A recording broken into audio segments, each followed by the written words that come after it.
Shalom, selamat pagi dan selamat beribadah ke jemaat yang dikasih Tuhan. Dan semua adalah yang ada di rumah masing, Bapak Ibu, saudara-saudari, cucu-cucu, ya semua boleh berkumpul bersama di rumah tangga kalian. Jadikan rumah tangga kita sebagai rumah doa untuk beribadah kepadanya, berdoa, memuliakan Dia, dan mengundang hadir dalam rumah tangga, dalam kehidupan dan kita masing-masing. Yang jemaat yang dikasihi Tuhan, oleh kemurahan Tuhan, Dia memberikan yakni mengenai hari raya kita, orang Kristen, orang yang percaya kepada Nya, orang yang telah mendapat berkat daripadanya, dan bahkan orang yang mendapat kunci rahasia kerajaan kebenaran firman-Nya, dan bahkan orang yang mendapat anugerah dan penyertaan Tuhan yang disebut dengan Immanuel, yang disebut dengan Roh Kudus-Nya tinggal dan diam dalam hati orang-orang yang percaya. Ya, dari keempat hari raya besar yang kita pelajari ya, atau dapatkan, yang pertama adalah hari raya Natal. Nah, hari raya Natal ini adalah hari penjelmaan Tuhan datang dari sorga ke dunia. Selama 3 tahun Dia tinggal dan hidup di antara kita. Kemudian Dia menjadi korban yang kita sebut hari raya Paskah ya. Nah, hari raya Paskah ini adalah Tuhan Yesus Kristus yang membawa untuk membayar dosa kita. Nah, kemudian yang ketiga, pada hari ini, yakni hari kenaikan Tuhan kita Yesus Kristus ke sorga. Karena dari sanalah tempat Dia, dan bahkan Dia juga akan membawa kita, umat pilihannya, umat tebusannya yang telah Dia oleh darahnya, oleh firman-Nya, bahkan oleh Roh Kudus-Nya. Suatu saat kita juga akan pergi ke sorga, tempat kerajaan Allah Bapa kita. Dan kemudian yang keempat, yakni yang disebut dengan hari Pentakosta. Nah, hari Pentakosta ini adalah hari pencurahan Roh Kudus Allah 10 hari setelah Yesus naik ke sorga, atau 50 hari dari kebangkitannya sampai peristiwa pencurahan ini terjadi, begitu ya. Nah, jemaat yang dikasih Tuhan, keempat besar hari raya kita ini perlu kita ingatkan, perlu kita ketahui, perlu kita nikmati, begitu ya, sebagai orang-orang yang percaya kepada Tuhan. Makanya kita sebagai orang yang percaya kepada Tuhan, di keempat hari raya ini sangat perlu kita ingat, sangat perlu kita datang berbakti beribadah kepada Tuhan, begitu ya. Nah, khususnya kita akan memperhatikan yakni hari raya yang ketiga tentang kenaikan Tuhan kita Yesus Kristus. Mari kita melihat dalam Injil Lukas 24 ayat 50 sampai 53. Injil Lukas 24 ayat 50 sampai 53. Saya undang kita bangkit berdiri, baik yang di rumah ya. Kita bangkit berdiri, kita membaca ayat ini kita baca bersama-sama, berakhir di ayat yang ke-53 ya. 2, 3. Lalu Yesus membawa mereka keluar kota sampai dekat Betania. Di situ Ia mengangkatnya dan memberkati mereka.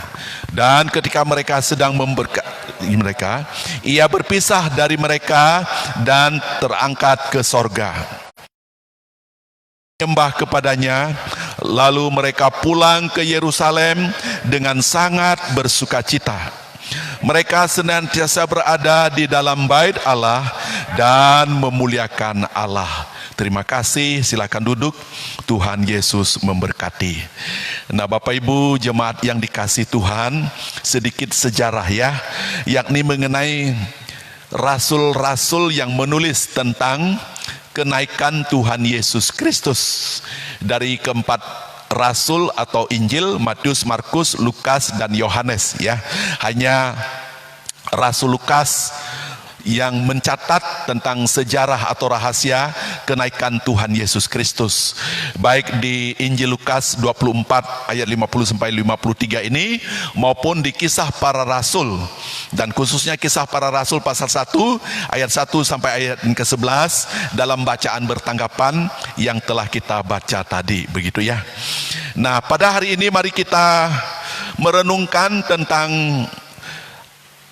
mengapa Yesus kembali ke sorga, atau apa manfaat naik ke sorga.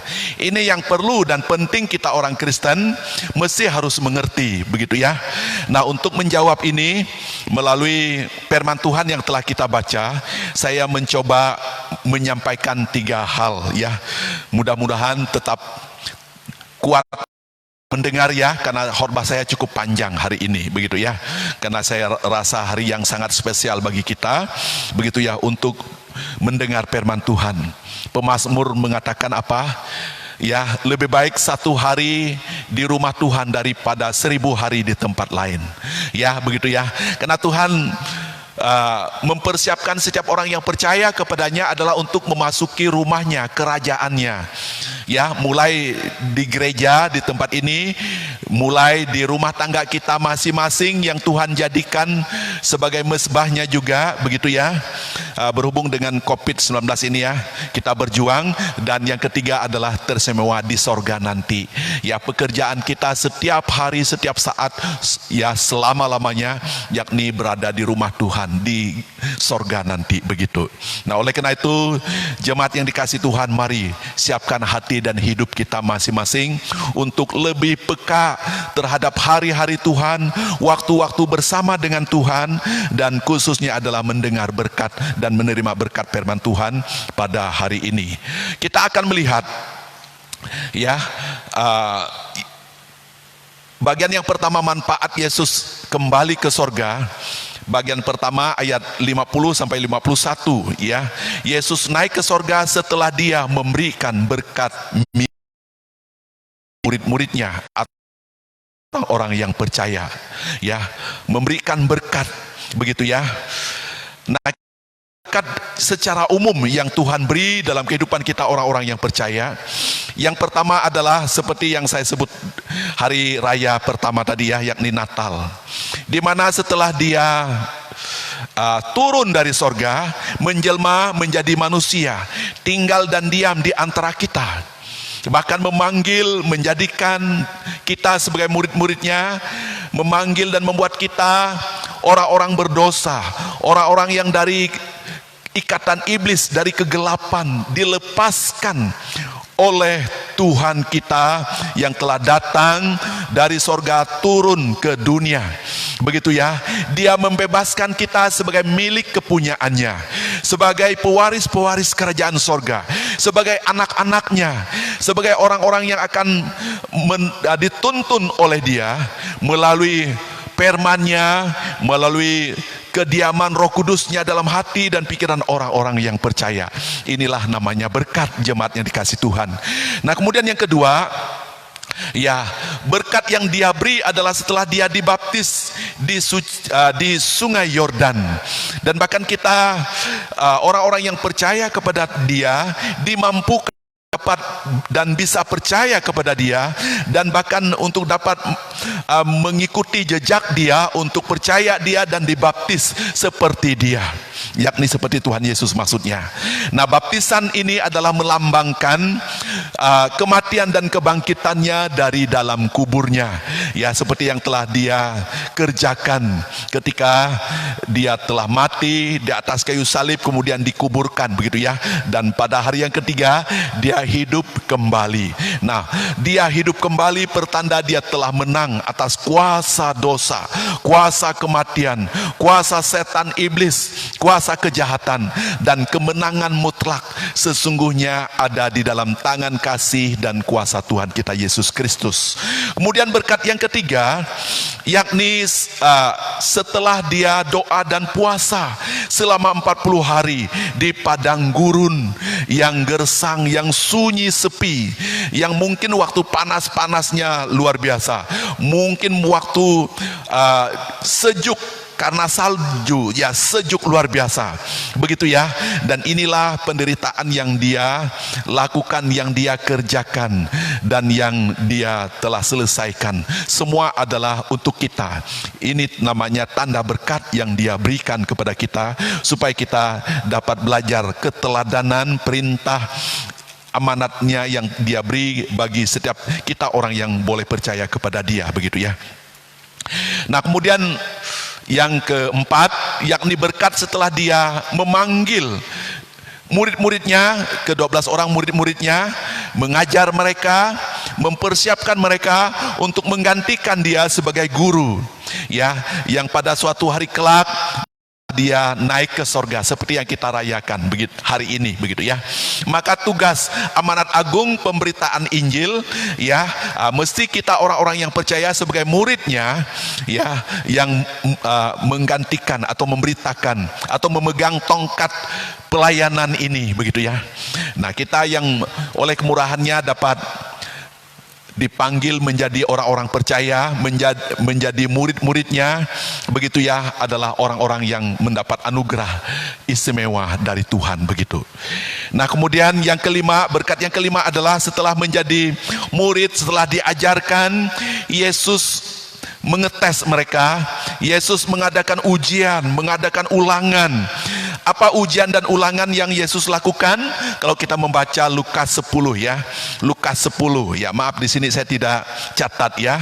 Bagaimana dia mengutus murid-muridnya, ada 70 orang dengan dua orang. Satu tim itu dua orang untuk memberitakan Injil kepada segala bangsa, untuk memberitakan Injil ke desa-desa, ke kota-kota, ke berbagai macam tempat, begitu ya. Nah, kalau kita membaca Lukas 10 di sana ya, hasil pemberitaan pelayanan yang murid-muridnya lakukan luar biasa ya. Mereka bisa mengusir setan dari orang-orang yang kerasukan, orang-orang yang diikat oleh rantai dosa, begitu ya. Inilah namanya berkat, begitu ya. Berkat Tuhan yang telah datang ke dunia, ya, berkat istimewa, berkat spesial untuk menjadikan murid-muridnya, untuk menjadikan pelayan-pelayannya, menjadikan sebagai kaki tangan Tuhan, menjadikan orang-orang yang percaya, murid-muridnya itu adalah sebagai penyambung suara lidah Tuhan, begitu ya.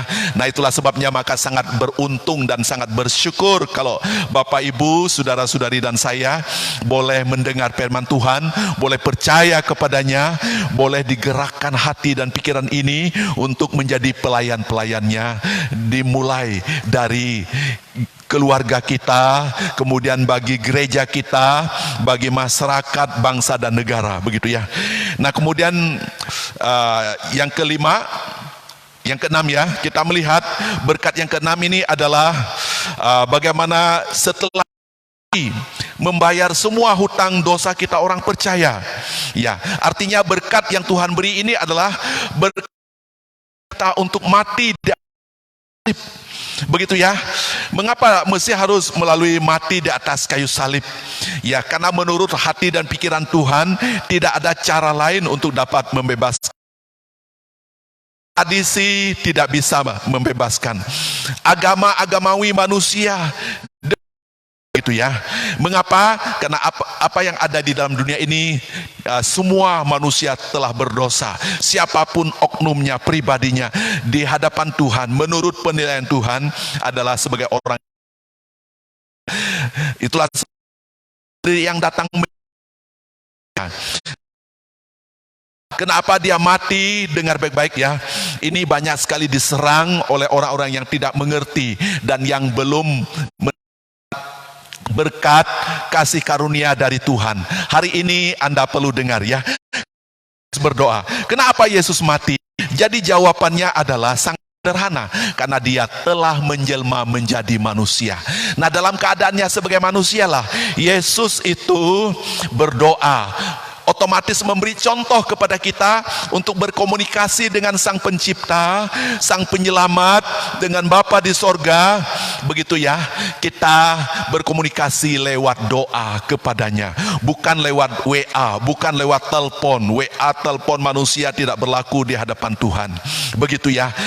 Kemudian yang berikutnya, yakni berkat setelah dia bangkit dari kematiannya untuk mengalahkan semua musuhnya, mengalahkan kuasa kegelapan yang dulunya membuat kita mati, dulunya membuat kita terikat, terjajah dan dikuasai olehnya, yakni kuasa kegelapan. Ya, nah Bapak Ibu, saudara-saudari yang dikasihi Tuhan, kadangkala kita manusia tidak sadar di dalam dunia ini ya. Kita mau percaya kepada okultisme, kuasa kegelapan, tradisi-tradisi leluhur nenek moyang yang sifatnya percaya kepada black magic atau kuasa kegelapan, begitu ya.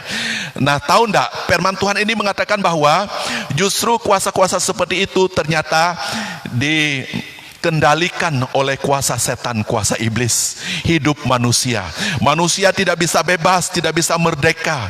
Ya, kita hidup dengan ketakutan, kekhawatiran. Itulah sebabnya maka Tuhan datang menjelma menjadi manusia, membebaskan kita dari ikatan rantai dosa seperti itu, dan memberi dan menjamin keselamatan yang pasti di dalam Dia. Ya, nah setelah kita percaya kepada Yesus, mampu percaya dilepaskan dari dosa, dari ikatan rantai dosa ini ya, kita menjadi orang-orang yang bebas, orang-orang yang merdeka. Begitu ya. Nah, maka kita akan merasakan kebaikan Tuhan, menyadari kasih karunia Tuhan yang memberi umur, yang memberi kehidupan sepanjang umur hidup kita masing-masing dalam dunia ini, yang memimpin, menyertai dan memberkati usaha dan pekerjaan. Gitu ya. Yang telah mendapat janjinya yang adalah Immanuel dalam kehidupan orang-orang yang percaya. Begitu ya. Nah, sehingga kita orang-orang yang percaya tergerak untuk melakukan pelayanan pekerjaan yang baik, menjadi garam dan terang Kristus di dalam dunia ini. Begitu ya. Nah, kemudian yang ke-8 ini berkat, yakni setelah dia menampakkan diri kepada murid-muridnya selama 40 hari 40 malam. Begitu ya. Setelah 40 hari 40 malam, genaplah saat dan waktu bagi Tuhan. Begitu.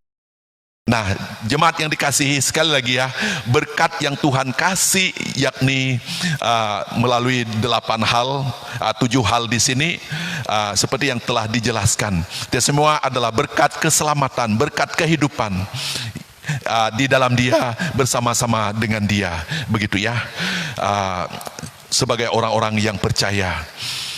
Kemudian yang kedua, kita akan melihat di sini manfaat Yesus naik ke sorga. Hal yang kedua, ayat 51 ya, dia memberi sukacita kepada murid-muridnya. Memberi sukacita kepada murid-muridnya atau kepada kita orang-orang yang percaya. Begitu ya. Nah, sukacita itu artinya kesenangan, kegembiraan. Sekali lagi, di mana kita telah mendapat berkat itu tadi ya, berkat keselamatan, pengampunan dosa, begitu ya, di dalam Dia, berkat pencurahan Roh Kudus-Nya yang tinggal dan diam dalam hati kita orang-orang yang percaya. Begitu ya. Sehingga kita sesungguhnya mewarisi kerajaan sorga, disebut, dipanggil sebagai anak-anaknya. Begitu ya, sebagai orang-orang yang sesungguhnya menjadi alat Tuhan. Nah, ini namanya nilai kedekatan Tuhan dengan kita orang-orang yang percaya. Begitu ya, yang luar biasa. Dan oleh karena itu maka kita perlu mengerti dan memahami hal seperti ini. Nah, jemaat yang dikasihi, apa yang membuat kita bersukacita? Yang pertama, sekali lagi, yang membuat kita bersukacita kalau kita membaca Ulangan 18 ayat 20 sampai 22, sesuai dengan janji kepada para nabi dalam kitab suci.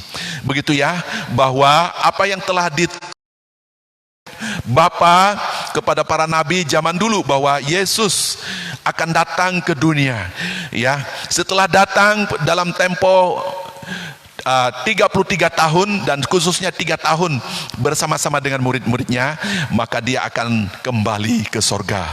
Begitu ya. ini didapatkan adalah manakala kita boleh mendapatkan rahasia. Tuhan berbicara kepada nabi-nabi, banyak sekali nabinya dalam kitab Perjanjian Lama, begitu ya, yakni yang menjelaskan tentang rahasia ini, yang mengajarkan dari nabi ke nabi ya, dari generasi nabi ke generasi nabi yang lain di dalam kitab suci, begitu ya, bahwa manakala Yesus datang ke dunia ya, menjadi korban, menampakkan diri 40 hari 40 malam, dan setelah itu dia akan kembali ke sorga, begitu ya. Nah, kemudian yang kedua, sukacita ini kalau kita melihat dalam Injil Yohanes 14 ayat 1 sampai 3, yakni sesuai dengan janji Tuhan Yesus sendiri kepada murid-muridnya manakala dia sebelum menghadapi hukuman salib, begitu ya. Dia katakan sebentar lagi dia akan kembali ke sorga untuk menyediakan tempat bagi kamu. Manakala Yesus kembali ke sorga, maka semua orang yang percaya kepadanya seperti murid-muridnya atau kita hari ini, kita akan tahu rahasia jalan ke sorga ya, kunci rahasia jalan ke sorga, yang semuanya adalah melalui dia. Khususnya kalau kita membaca Yohanes 14 ayat yang ke-6, begitu ya. Nah, kemudian sukacita yang ketiga yang didapatkan oleh murid-muridnya atau orang-orang percaya, kalau kita membaca Kisah Para Rasul 5 pasal 1 ayat 15, sukacita ini mereka dapatkan di mana banyak sekali disaksikan ya. Waktu Tuhan Yesus naik ke sorga disaksikan oleh banyak orang, begitu ya. Khususnya Kisah Para Rasul 1 ayat 15, ada 120 orang, begitu ya, bersama-sama dengan murid dan orang-orang dekat yang pergi ke Bukit Zaitun Yerusalem pada waktu itu, begitu ya, untuk berpisah, begitu ya. Dari Bukit Zaitun Yerusalem Yesus akan naik ke sorga, begitu ya. Nah, ketika dia naik ke sorga, Bapak Ibu saudara-saudari yang dikasih Tuhan, ini luar biasa ajaib. Apa luar biasanya ya Yesus naik ke sorga? Dengar baik-baik ya. Yang jelas adalah waktu Yesus naik ke sorga itu, Yesus tidak pakai sepeda motor, Yesus tidak pakai kuda, Yesus tidak pakai pesawat terbang, Yesus tidak pakai mobil yang mewah, Yesus tidak pakai kapal, tapi Yesus pakai kemuliaannya seperti bisa terbang yang kita lihat di gambar ini, begitu ya. Ini tubuh kemuliaan yang miliki ya, bisa terbang. Jemaat yang dikasihi, tahu enggak, tubuh kemuliaan nanti juga akan kita dapatkan dari Tuhan manakala kedatangan dia kali yang kedua ya.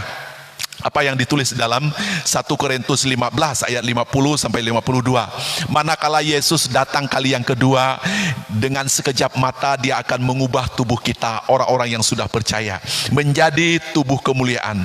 Nah, tubuh kemuliaan seperti tubuh Tuhan kita Yesus Kristus ini, yakni tubuh yang bisa terbang, dengan sekejap mata bisa pergi ke berbagai tempat, begitu ya, oleh kehendak dan rencana dia, begitu ya.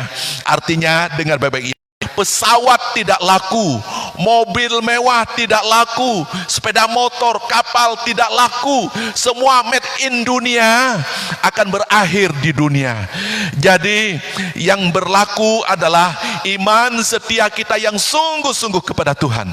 Dan itulah sebabnya jemaatnya, maka engkau dan perlu sungguh-sungguh kepada Tuhan. Jangan engkau sombong kalau engkau memiliki sesuatu yang mewah, begitu ya. Apa yang mewah? Mungkin mobil, mungkin pesawat pribadi, mungkin kapal pribadi, dan lain sebagainya. Tahu enggak, suatu saat engkau dipanggil oleh Tuhan, hal-hal seperti itu tidak akan bisa engkau bawa ke sana. Jadi yang engkau bisa bawa ke sana adalah hanya rohmu, jiwamu, sifat pengabdianmu dan saya selama hidup dalam dunia. Dan itulah sebabnya maka engkau dan saya perlu setia kepada Tuhan. Amin. Amin, puji namanya. Kemudian hal yang keempat, sukacita yang keempat, kalau kita membaca Kisah Para Rasul pasal 1 ayat 8 dan 9 ya, disaksikan oleh para muridnya, yakni pada waktu siang hari, khususnya ayat 9 mengatakan. Jadi artinya kepergian Yesus ke sorga, keberangkatan Yesus ke sorga bukan waktu pagi, bukan waktu malam, melainkan pada waktu siang. Siang ini mungkin tengah hari, kira-kira jam 12 begitu ya. Nah artinya terang benderang, disaksikan secara terang benderang, bukan secara rahasia ya, begitu ya, melainkan secara terang benderang dia di waktu siang, dan disaksikan sebanyak. Kisah Para Rasul 1 ayat yang ke-15 sekali lagi, begitu ya. Nah, kenapa terang benderang? Karena bagi Tuhan tidak ada yang tersembunyi. Kalau kita membaca Yohanes 8 ayat 12, Yohanes 8 ayat 12 mengatakan, akulah terang dunia. Barang siapa yang percaya kepadaku, kata Tuhan Yesus, ia akan memperoleh terang kehidupan. Begitu ya, terang kehidupan itu artinya berbicara tentang keselamatan di dalam Tuhan, pengharapan hidup yang kedua di sorga nanti. Nah inilah Bapak Ibu, saudara-saudari dimanapun engkau berada, mari buka hati dan hidup kepada Tuhan. Serahkan hidup kepada Tuhan, serahkan diri sepenuhnya kepada Tuhan.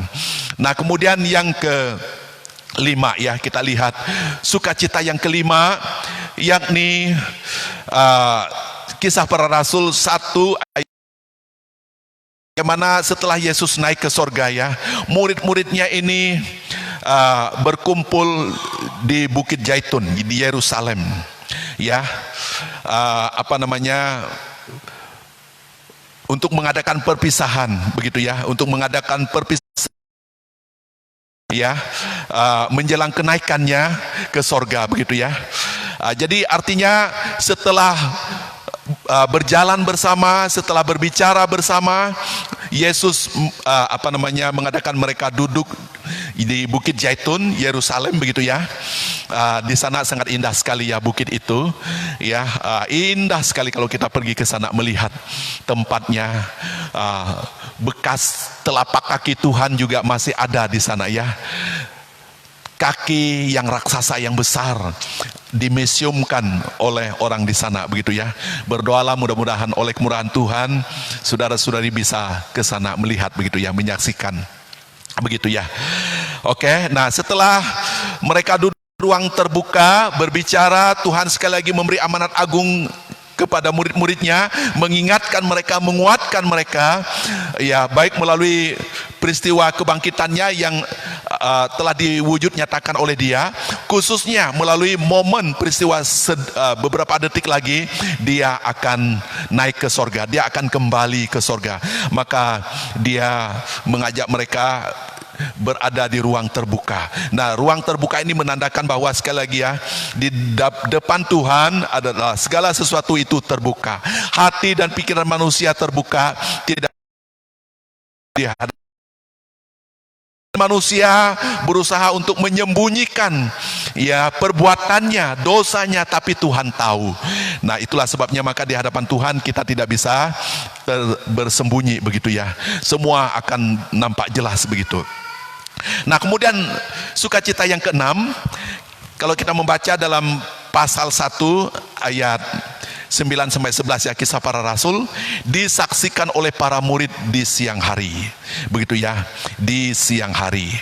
Oke, nah Bapak Ibu jemaat yang dikasih Tuhan, maksudnya bukan disaksikan ya, setelah Yesus naik ya, setelah Yesus tiba di sorga, setelah Yesus duduk di sebelah kanan Allah Bapa, yakni mereka mendapat kunjungan atau pemberitahuan dari malaikat. Malaikat Tuhan dari sorga turun ke Bukit Zaitun di Yerusalem. Ini saya salah ketik ya. Turun memberitahukan bahwa Yesus yang baru saja naik ke sorga tadi itu, dia telah sampai, dia telah berada bersama Bapa di sorga, dia telah duduk di sebelah kanan Allah Bapa di sorga. Kedua orang malaikat ini adalah memberitahukan kepada murid-muridnya supaya mereka kembali ke Yerusalem. Kalian kembali ke Yerusalem, tunggu janjinya 10 hari lagi. Dia akan mencurahkan Roh Kudusnya, begitu ya. Jangan lagi menatap ke langit, jangan lagi diam di situ, begitu ya.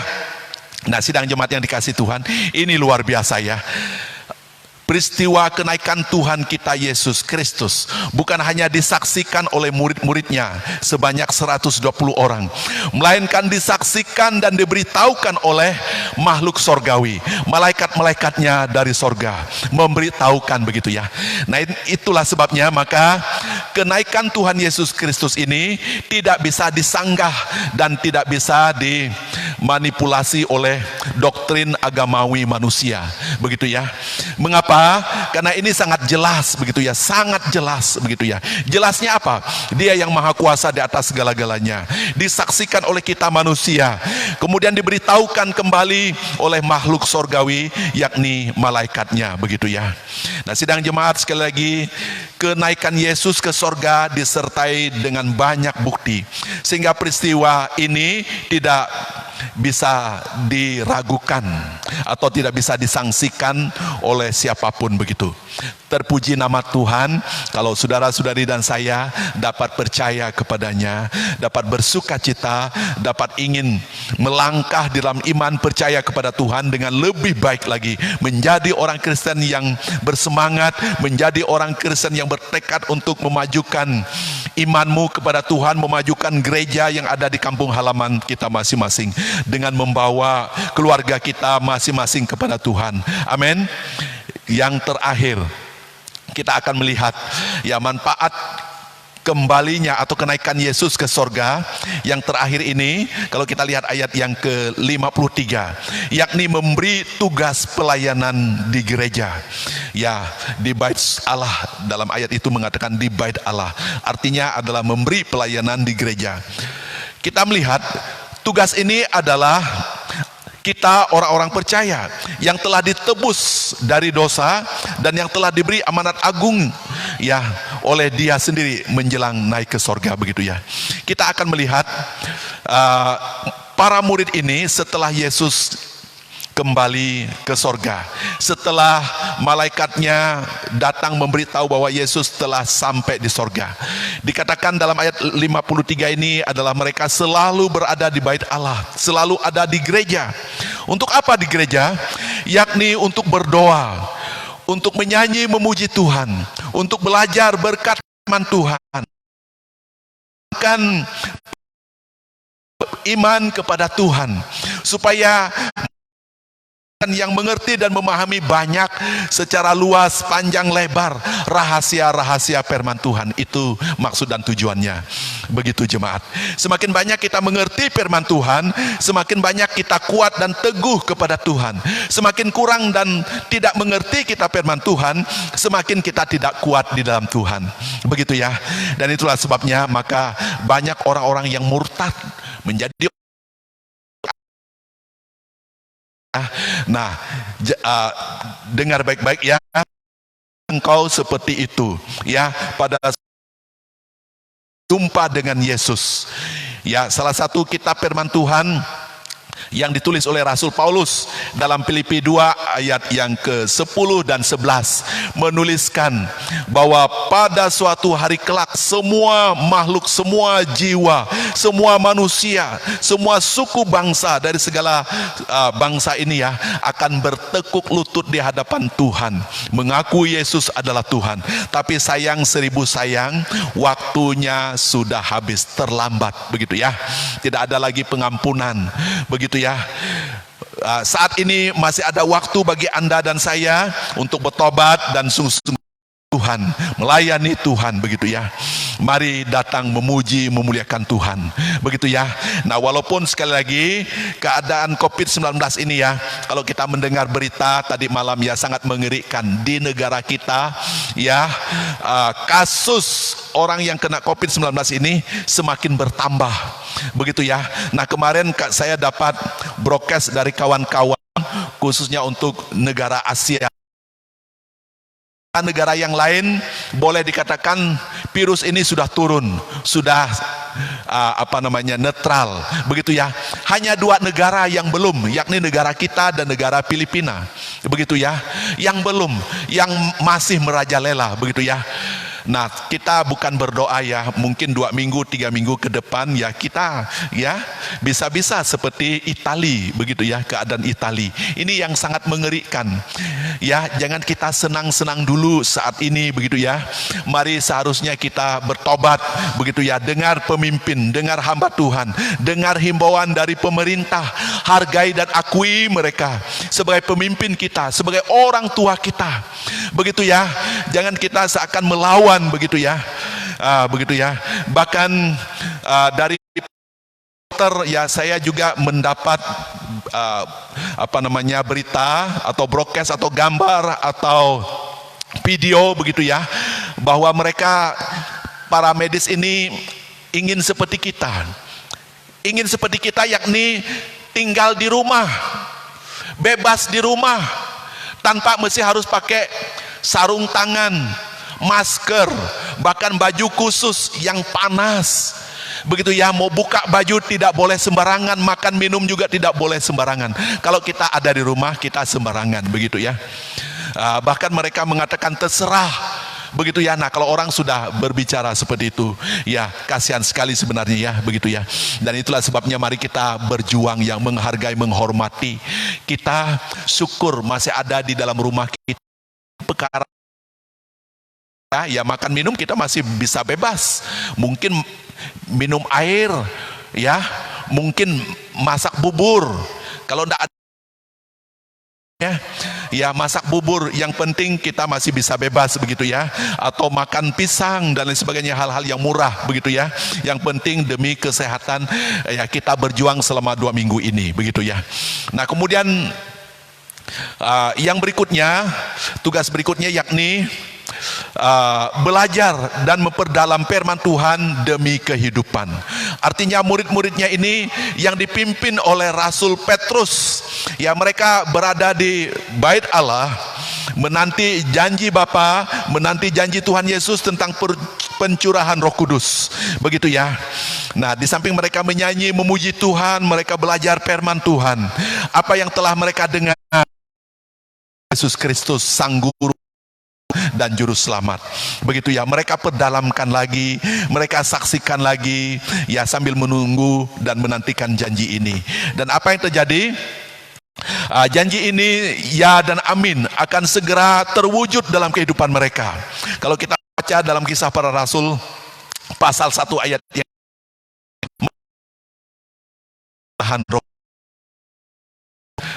akan membuat mereka menjadi saksi, menjadi alat Tuhan, menjadi pemberita, pelayan-pelayan dari Yerusalem, Yudea, Samaria sampai ke ujung bumi. Ya, Yerusalem itu artinya berbicara tentang kita, ya rumah tangga sendiri, begitu ya, yang perlu mendengar berita Injil, begitu ya. Yerusalem, Samaria berarti kota atau provinsi ya. Yudea, Samaria berarti sudah melangkah sampai ke ujung bumi, begitu ya. Dan hal ini adalah terwujud dengan ajaib, begitu ya. Dan kemudian yang terakhir, jemaat yang dikasihi Tuhan, kalau kita melihat dalam Kisah Para Rasul pasal 1 ayat 9 sampai 11, malaikat itu datang kepada murid-muridnya yang masih berada di Bukit Zaitun supaya mereka kembali ke Yerusalem menunggu janji Bapa. Malaikat itu mengatakan bahwa Yesus yang telah naik ke sorga telah tiba dan akan datang kembali pada kali yang kedua. Nah, dengar baik-baik ya, ini yang saya tekankan kepada kita semuanya. Kedatangan Yesus kali yang pertama adalah menjelma menjadi manusia, begitu ya, tinggal dan diam di antara kita, ya mengajar dengan lemah lembut sampai membasuh kaki murid-muridnya, bahkan sampai tidak makan tidak minum 40 hari 40 malam, bahkan sampai mati di atas kayu salib, sampai dikuburkan, begitu ya. Itu kedatangan dia yang pertama. Nah, jemaat yang dikasihi Tuhan, sesungguhnya kedatangan Yesus kali yang kedua nanti ini adalah di mana dia akan datang untuk mengangkat orang-orang yang sungguh percaya kepadanya, begitu ya. Nah, orang-orang yang benar-benar percaya kepada Yesus ini artinya orang-orang yang selalu merindukan persekutuan dengan Tuhan, merindukan berdoa kepada Tuhan, merindukan untuk mendengar dan belajar firman Tuhan, merindukan untuk melayani, ya, menggunakan waktu dan kesempatan sisa hidup yang ada untuk melayani. Begitu ya. Hati dan pikiran jemaat Tuhan, saudara-saudari dan saya yang seperti inilah yang sesungguhnya menjadi modal, menjadi bekal Anda untuk hidup di sorga nanti, begitu. Dan orang-orang yang menjadi syarat untuk diangkat dan dibawa oleh Tuhan, begitu ya. Nah, kemudian yang kedua, kedatangan kali yang kedua ini adalah artinya diumpamakan seperti memisahkan antara gandum dan lalang. Gandum itu berbicara kepada orang-orang yang sungguh-sungguh percaya kepada Tuhan. Lalang adalah berbicara kepada orang berdosa yang tidak bertobat, atau orang Kristen KTP, atau pendeta KTP, atau penginjil KTP, atau guru KTP. KTP itu artinya kartu Kristen tanpa pertobatan, begitu ya. Memisahkan antara domba itu berbicara orang-orang yang sungguh percaya kepada Tuhan, sedangkan kambing adalah berbicara orang-orang yang belum, orang-orang yang seperti kambing melawan, menanduk, mengeraskan kepala, hati, pikiran, begitu ya. Di depan, belakang menusuk dari belakang, begitu. Koreksi hati dan pikiran kita masing-masing. Nilailah hati dan pikiran kita masing-masing. Apakah selama ini sungguh merindukan Tuhan, ingin bersekutu bersama-sama dengan Tuhan. Nah, ada pemimpin hamba Tuhan ya mengatakan, ya, tidak cukupkah kedatangan Tuhan kali yang pertama ke dunia menjelma menjadi manusia ini, Tuhan mengizinkan COVID-19 melanda seluruh dunia. Saya video dari teman, ya, bagaimana orang Israel, orang-orang di Timur Tengah menilai kenapa terjadi COVID seperti ini, ya, yang menghantam seluruh dunia, begitu ya. Banyak yang korban, baik orang-orang pintar, orang-orang pejabat tinggi, orang-orang sederhana, dan lain sebagainya. Ya, siapa yang tidak mawas diri kena COVID ini, kena virus corona ini, begitu ya. Nah, orang Yahudi mengatakan apa? Ini pertanda kedua, begitu ya. Ya, saat ini saja sudah jelas ya apa yang dikatakan dalam Matius 24 mulai dari ayat 3 sampai keseluruhan pasal itu, ayat itu ya.